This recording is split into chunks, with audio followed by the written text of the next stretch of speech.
Welcome back. Now, the international community has frozen Afghanistan's assets and stopped all international funding, which is negatively affecting the economic crisis in Afghanistan.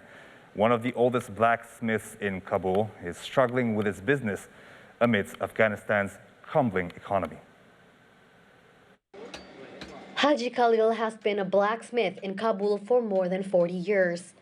During that time, he has attended Afghanistan's dark history, from the Russian invasion in the late 1970s and 1980s, the American invasion in early 2000s, and the Taliban takeover recently.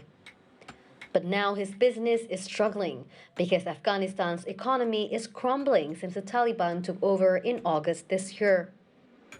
The international community had froze billions of dollars worth of Afghanistan's assets abroad and stopped all international funding after the Taliban took over power in Afghanistan in the mid-August amid a chaotic US and NATO troop withdrawal.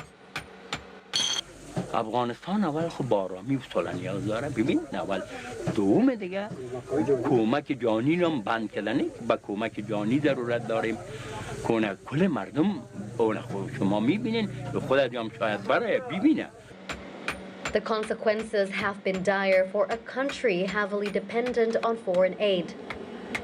Haji Khalil keeps forging axes, shovels, and sledgehammers, but he hardly sells them at this point.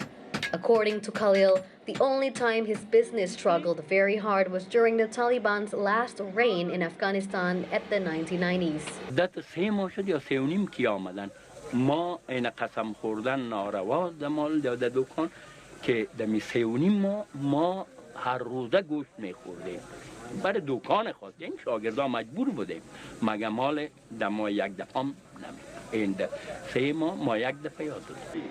According to the United Nations World Food Program, the country faces acute food insecurity and malnutrition.